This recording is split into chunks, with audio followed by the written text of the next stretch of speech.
Hi guys, and welcome to Thursday, June 11th, Stronger Together workout. Your workout for today is going to be 8 rounds of basically 4-minute intervals.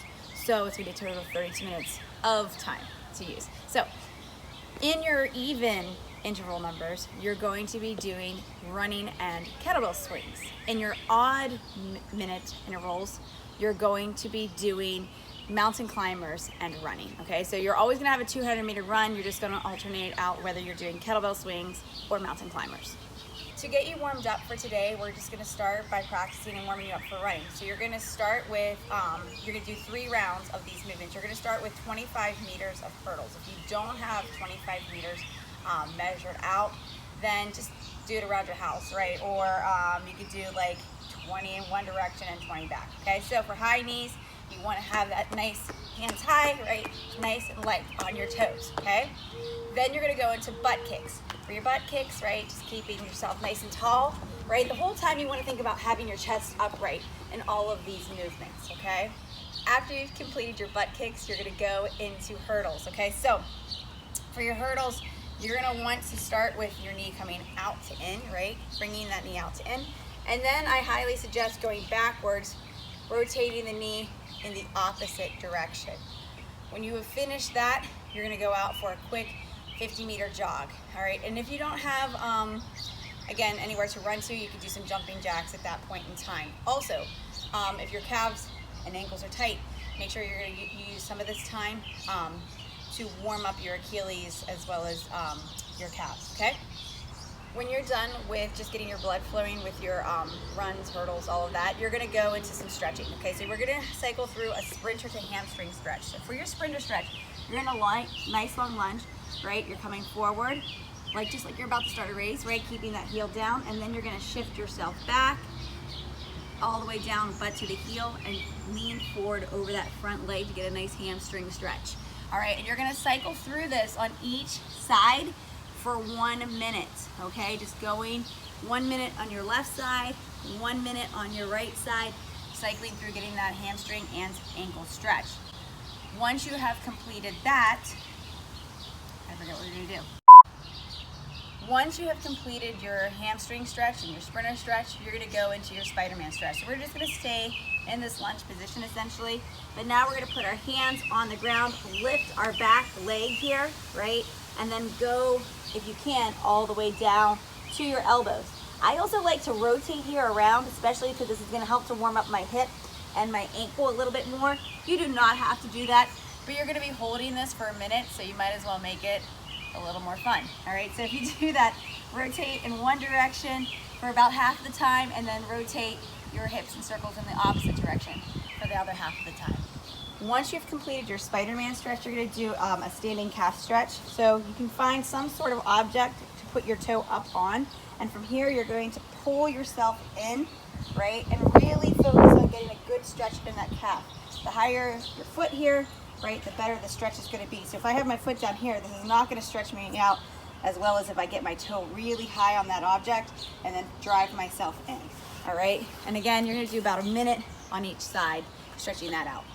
Like we said before, your workout today contains mountain climbers and kettlebell swings.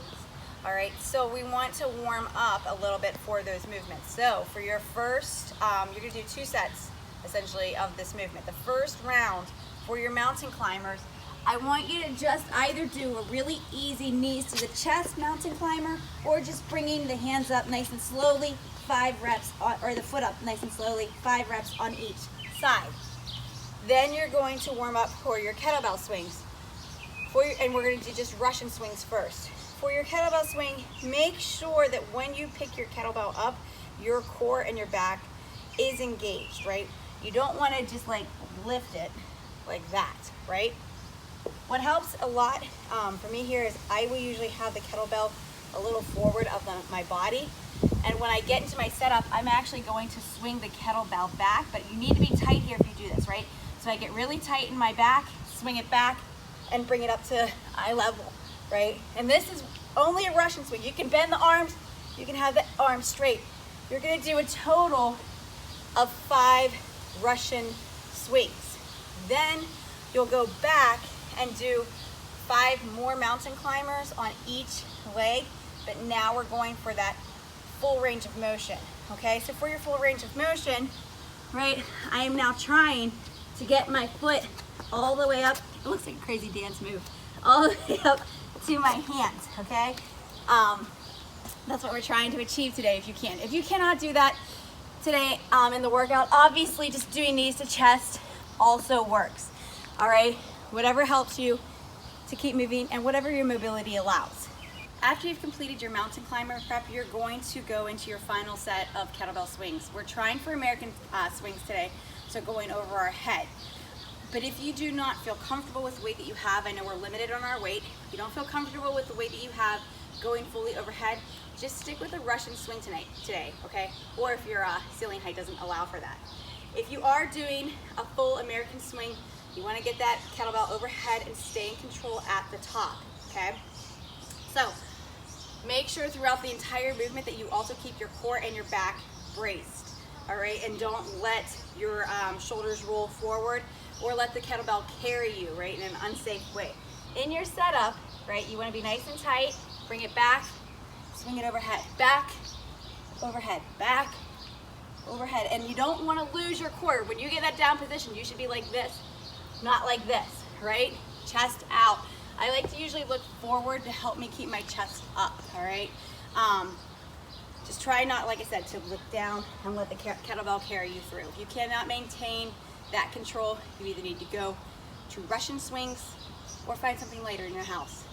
As a reminder, your workout today is going to be 8 4-minute intervals of work.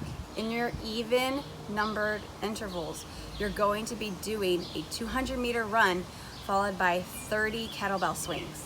In your odd number intervals, you're going to be doing 30 mountain climbers followed by the 200-meter run. None of these intervals should take you longer than 2.5 minutes. So when you are working, guys, you're sprinting, all right? And then you get to rest. Who doesn't like resting? All right, so the rest is meant to allow you to bring a max effort in those intervals of work, okay? So if you have any questions about this, obviously feel free to reach out to us and let us know. But the goal today is full sprinting, get your rest, and sprint it out again. For your cool down today, you're going to be doing a little ab work. If you haven't done any already, you're going to do a little bit more. So you're going to start with 30 sit-ups. You have options here, guys. You can put your feet flat, right? If your hips are tired, bringing your hands up and touching, or you can put your feet together, knees butterflied out, right? Come back and come up and touch. You'll do 30 of those. After you have finished your sit-ups, you're going to go into a 45 seconds couch stretch on each leg. So you're going to need an object to put your back foot up on. I'm going to use this chair, but you could use a wall as well. Just make sure that whatever you use, you get the top of your foot up against it, not the bottom of your foot. So the top of my foot gets onto the chair. From here, my opposite leg goes into a lunge, right? And I'm pushing back into this leg here, okay? To make sure that I'm getting a nice quad stretch here. Then from here, you can even reach up to stretch out your shoulders, which I highly recommend after all those kettlebell swings. You want to get those shoulders nice and stretched out. All right, and you want to feel that stretch. So 45 seconds on the right side, 45-second hold on the left side. Finally, your last stretch for the day is going to be a lying down hamstring stretch. So you're going to lay back, grab onto your leg, and pull the leg towards your shoulder, right? And you're going to hold this for 45 seconds, trying to get a better pull as you go along. Now, if this is too challenging for you or you cannot lie back, you could also do a standing version, right, of a hamstring stretch, just getting your legs nice and wide, knees locked out, and trying to stretch as far as you can. Or you could do a forward bend, right, a seated fold, basically. But again, you're going to hold, if you're doing the lying down version, you're going to hold for 45 seconds on each leg. And you are going to do 2 rounds of all of those movements as your cool down for the, from the workout. All right, guys, so that is your workout for today. We hope that you enjoy it and have a great time with it. It may be rainy today, so if you guys have any questions on alternate movements, feel free to reach out to your coaches to see if we have some other form of torture for you instead of running. We hope you guys have a great day, and we hope you enjoy the workout. Take care. Bye. Critiques? It was wonderful. It was so wonderful.